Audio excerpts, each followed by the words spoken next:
Hey everyone, welcome back. It's so nice to have you here again.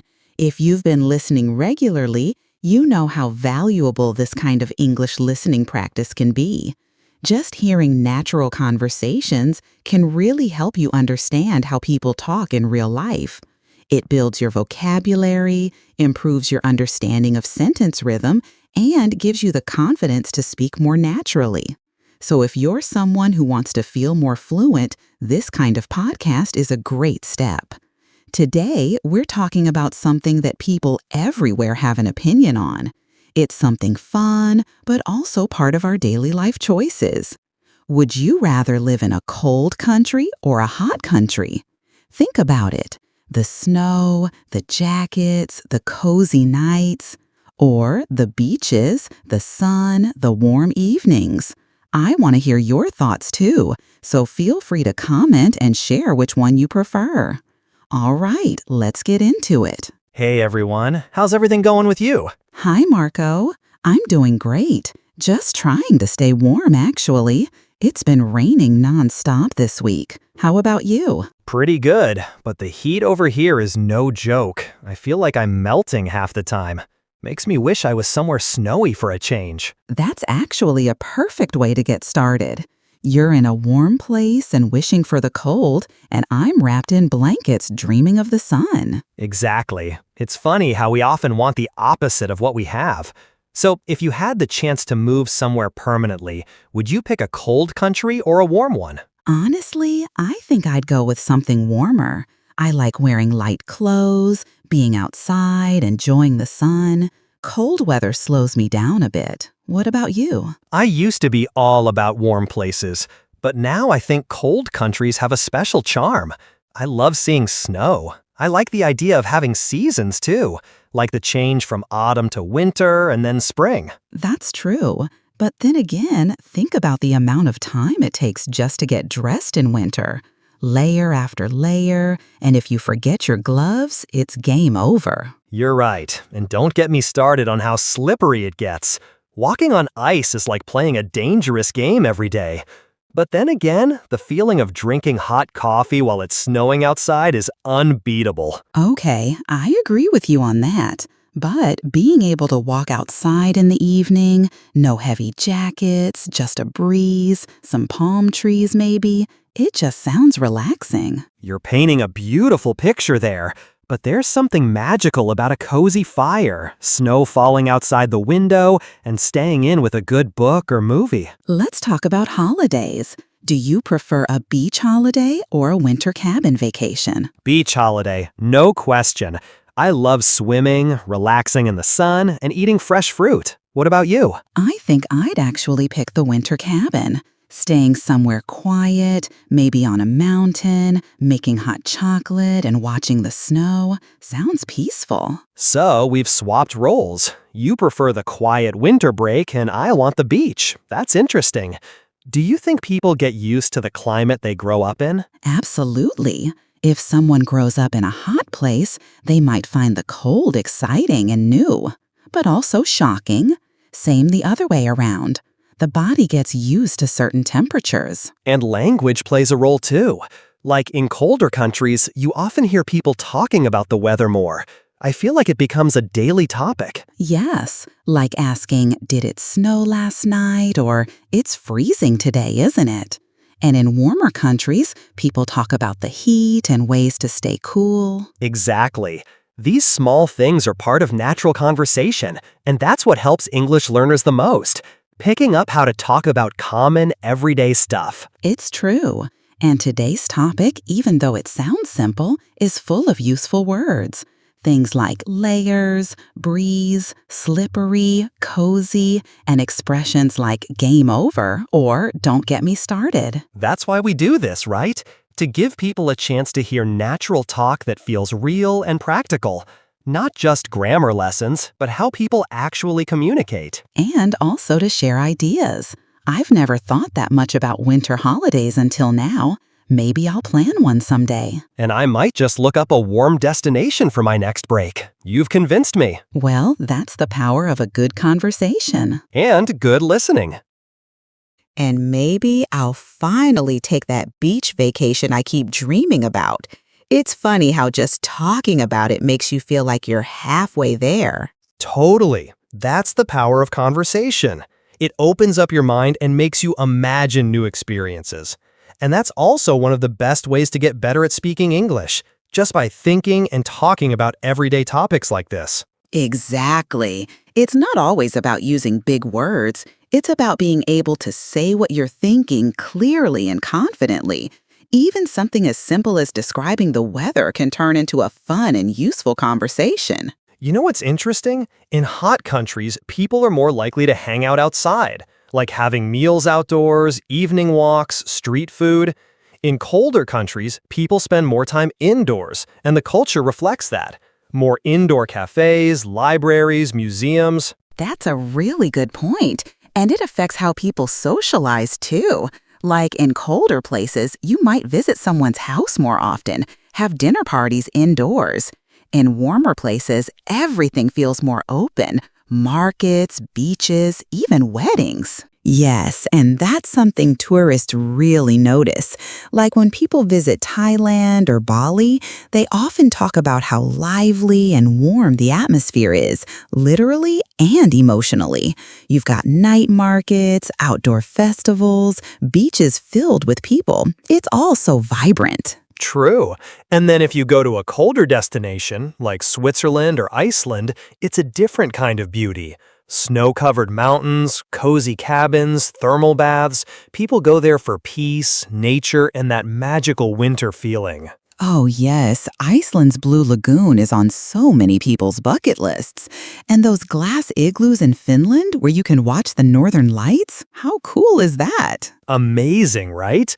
On the other hand, people dream of visiting places like Santorini in Greece for that warm sunset over the sea, or the Sahara Desert in Morocco for a real adventure. And let's not forget about Dubai. It's hot, modern, luxurious, and still of unique experiences. Indoor skiing, desert safaris, world's tallest building, all in one place. Absolutely. It's like every climate brings a totally different kind of vacation. And talking about these places like this is not only fun, but great English practice too. Yes, especially for vocabulary. Just think, describing a beach versus a snowy mountain uses completely different words. Hot sand, clear waves, sunblock versus snowflakes, ski slopes, hot cocoa. Exactly. And by practicing those words in a conversation, they stick with you so much better than just memorizing them. Right. And it's also about how you describe your feelings and experiences in different places. Like someone might say, I felt so relaxed walking along the warm beach, or the silence in the snowy mountains made me feel calm and peaceful. Yeah, and those expressions are super useful in real conversations. If someone asks you about your favorite travel experience, you can talk about how you felt, what the weather was like, what you saw, just like a real storyteller. And that's the kind of English that people really use. It's not just about grammar rules, but about making the listener feel what you felt. That's what makes your speaking powerful and confident. Exactly. And even simple comparisons can make your speech better. Like, I prefer warm places because I love the beach, or I enjoy cold places because I like snowboarding. It's clear, it's personal, and it shows your opinion. Plus, it opens the door for more conversation. If you say that to someone, they'll probably ask, have you ever been to a place like that? And boom, you're in a full English conversation. And honestly, talking about travel is such a great topic for practicing English. Everyone loves to talk about where they've been or where they want to go. Definitely. So, listeners, try this. Pick one place you dream of visiting. Is it a hot country like Mexico or Egypt, or a cold one like Canada or Norway?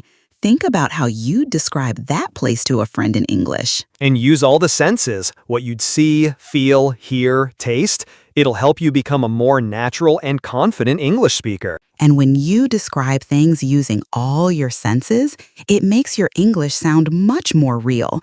Like, instead of just saying, I want to visit Japan, you could say, I want to visit Japan and try the warm ramen while walking through the peaceful snow in Kyoto. That paints a full picture. Exactly. And imagine saying that to someone in a conversation. They're going to be so interested in what you're saying. It's a great way to build connection through language. You know what's interesting? A lot of people say they feel more confident speaking English when they talk about something they love. And travel is something almost everyone gets excited about. It's true. Whether it's exploring the Grand Canyon in the US, relaxing on the beaches in Bali, or seeing the Northern Lights in Iceland, these experiences bring out real emotion, and that emotion helps your words come out more naturally. And even if you haven't visited those places yet, you can still imagine them. Try saying, "One day I'd love to see the Eiffel Tower in Paris," or "I dream of visiting the Great Wall of China." Those kinds of sentences are simple, but they're full of meaning, and that's what helps you sound more fluent. You don't need big, complicated words, just honest thoughts spoken clearly. Also, try listening to how other people describe their travel experiences. You'll pick up useful vocabulary and expressions like a once-in-a-lifetime trip or a breathtaking view. And as you listen, repeat those phrases. Practice them out loud. That's how your brain starts to feel comfortable with them. It's how you grow confidence. Confidence isn't just about knowing the right word. It's about being relaxed, smiling, and sharing your thoughts, even if you make a few mistakes. That's totally okay. Honestly, making mistakes is part of the journey. Everyone makes them, even native speakers. The key is to keep speaking, keep listening, and stay curious. Yeah, and every time you describe a place, a memory, or a dream, you're not just practicing English, you're learning to connect with people. And that's what communication is really about. And when you realize that, it takes away a lot of the pressure. You're not performing, you're just sharing something real. That shift in mindset helps a lot with confidence. Absolutely. I remember when I was learning Spanish, the moment I stopped trying to be perfect and just started talking about things I liked, like food and travel, it all became so much easier. Yeah, and travel gives you so much to talk about. You could say things like, "I really want to see the cherry blossoms in Japan," or "I've always wanted to explore the pyramids in Egypt." It's simple, interesting, and great for practice. Right. And let's not forget about places like the Colosseum in Rome, the Taj Mahal in India, or the vibrant streets of Bangkok. Each one gives you a different word, a new sentence, a new idea to express. And you can also ask people questions, like, "Have you ever been to New York?" or "What's your dream destination?" It turns a one-sided practice into a real conversation. That's another key part of building confidence, asking questions. When you show interest in someone else's experience, you're not just practicing English, you're connecting. That's real speaking. Yeah, because in the end, fluency isn't only about how much vocabulary you know. It's about how naturally you can keep a conversation going, how comfortable you feel while speaking. So even if you're just practicing alone, talk about travel out loud. Describe the places you want to see, what the weather is like, what food you'd eat. Just let the words come. And if you're listening to this podcast while walking or cleaning or relaxing, pause and repeat a sentence. Imagine you're telling a friend about your favorite place. Bit by bit, it adds up. One sentence today, another tomorrow, and before you know it, you're speaking English more confidently than ever. And the best part is, you don't need to wait for the perfect moment. Just start with whatever you know, talk about what you love, and use podcasts like this to guide your practice. Exactly. And we'd love to hear from you too. What kind of places do you dream of visiting? Do you prefer cold countries or hot ones? Drop your answers in the comments. We really enjoy reading what you have to say. It helps us know what topics you're interested in. And if this episode helped you or gave you some ideas to practice speaking, make sure to like the video and share it with someone who's also learning English. Also, don't forget to subscribe to the channel so you never miss an episode. We've got more real, easy English conversations coming your way. Thanks so much for listening. Keep practicing, stay confident, and speak naturally. See you in the next one.